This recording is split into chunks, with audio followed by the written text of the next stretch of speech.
नहीं देना क्या? थोड़ी देर और सोने दीजिए ना पापा। तू उठता या फिर मैं तेरे ऊपर पानी फेंकूं?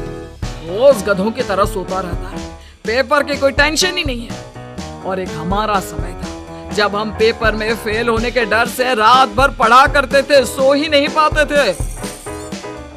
तो क्या अब आप उसका बदला मुझसे लेंगे? मैं 15 मिनट बाद उठ जाऊंगा, आप प्लीज जाइए, मुझे डिस्टर्ब मत कीजिए। इतना कहकर रौनक रजाई ढककर फिर से सो जाता है। तू वैसे नहीं मानेगा, रुक मैं अभी पानी लेकर आता हूँ। बस फिर क्या था, इतना कहकर वो भागते हुए बाथरूम में जाते हैं और पानी की एक बड़ी सी बाल्टी लाकर रौनक के ऊपर फेंक देते हैं। पानी पड़ते ही रौनक झट से उठ जाता है। ये आपने क्या किया पापा? अब तू उठेगा नहीं तो यही करना पड़ेगा ना।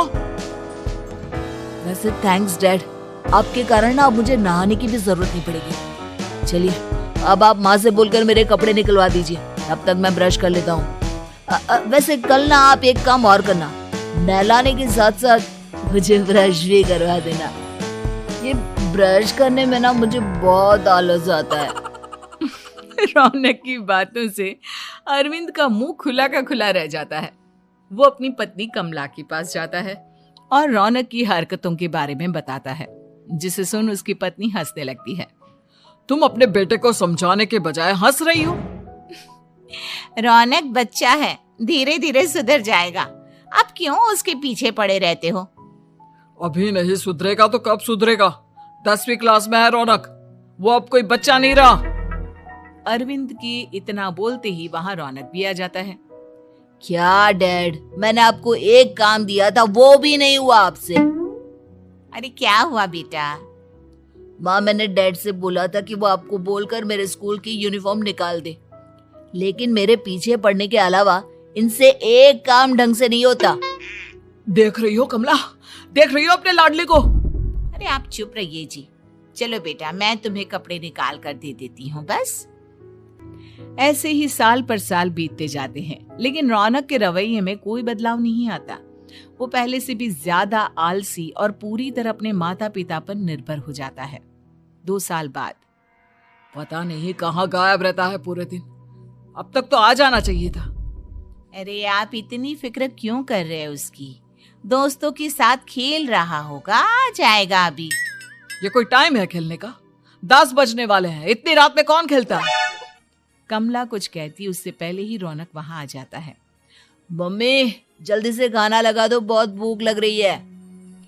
तुम्हें तब तक खाना नहीं मिलेगा जब तक तुम बता नहीं देते कि इतनी रात गए कहाँ से आ रहे हो। ओ प्लीज डैड, अब आप एसी पे प्रद्युमन बनकर मेरे सर पर बंदूक लेकर मत बैठ जाना। अपनी फालतू की बकवास बंद कर और बता कहाँ से आ रहा है। माँ अब समझाइए ना डैड को। बता देना बेटा, इनको भी तसल्ली हो जाएगी।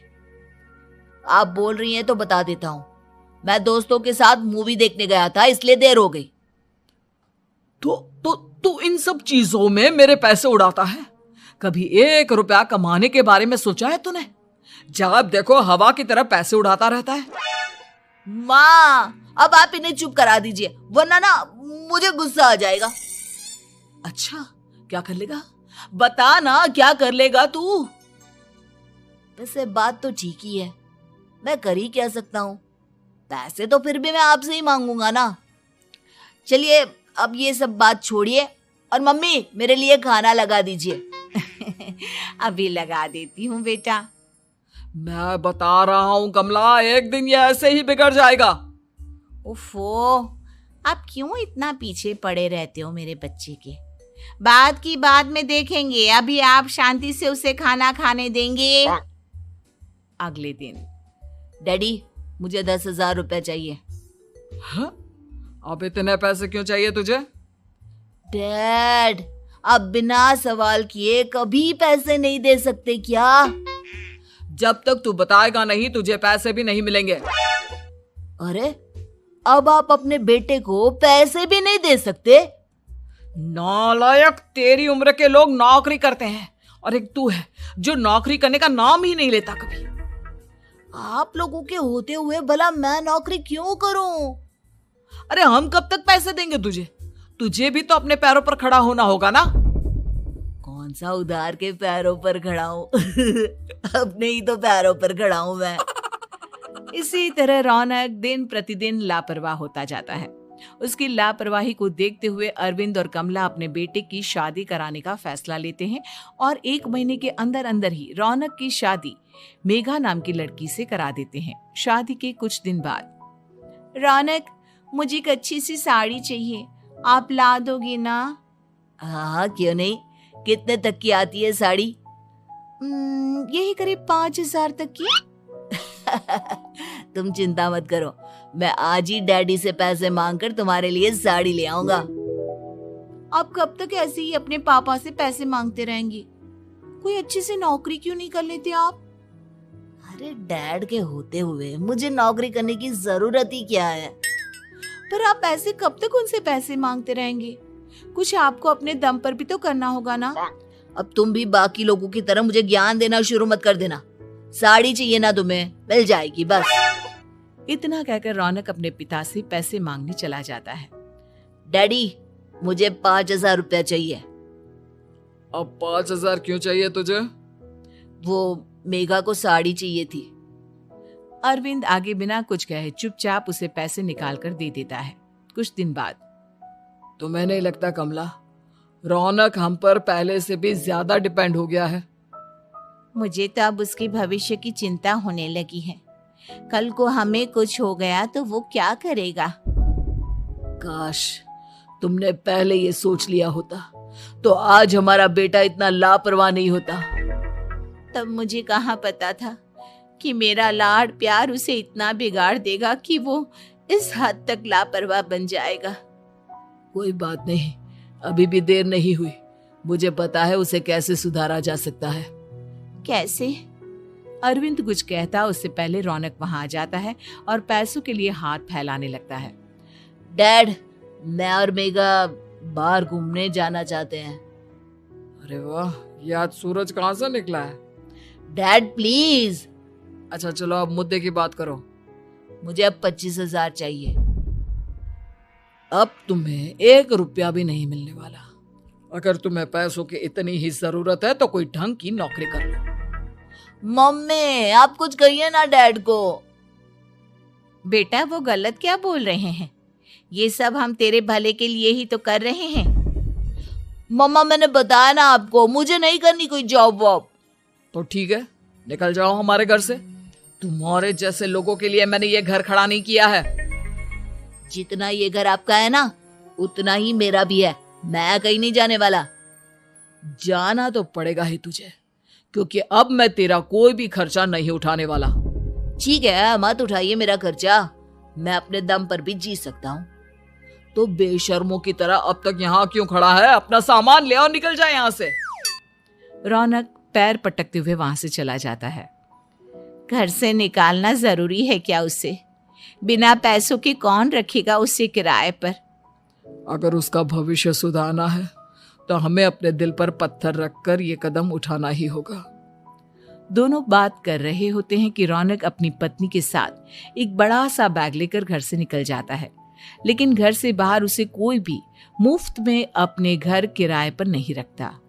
अंत में थक हार कर वो फिर से अपने घर चला जाता है। क्या हुआ? थोड़ी देर पहले तो दहाड़ते हुए घर से निकला था, अब क्या हुआ? नहीं रखा ना किसी ने तुझे किराए पर? डैड प्लीज, मैं कुछ दिनों में कोई अच्छी सी नौकरी शुरू कर दूंगा। आप तब तक तो हमें रख लीजिए प्लीज। सुबह से रात हो चुकी है लेकिन कोई हमें रखने को राजी नहीं है। अब आप ही बताइए, इतनी रात को मैं मेघा को लेकर कहाँ जाऊंगा? ठीक है, बहू की वजह से मैं तुझे घर पर रख रहा हूँ, लेकिन तू इस घर में एक बेटे की नहीं बल्कि एक किराएदार की हैसियत से रहेगा। 3 महीने है तेरे पास। इन 3 महीनों के अंदर अंदर मुझे तेरी पहली तनख्वाह हाथ में चाहिए, समझ गया? पक्का डैड, इन 3 महीनों के अंदर अंदर तो कोई बढ़िया सी नौकरी ढूंढ ही लूंगा मैं। ऐसे ही धीरे धीरे समय बीतने लगता है और अरविंद के दिए 3 महीनों में से 2 महीने बीत चुके होते हैं।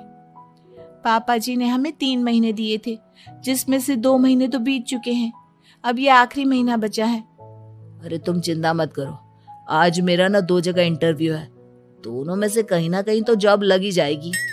अच्छा, all the best. Raunak interview के लिए निकल जाता है, जिसके बाद शाम में रौनक घर आता है। कैसा गया इंटरव्यू?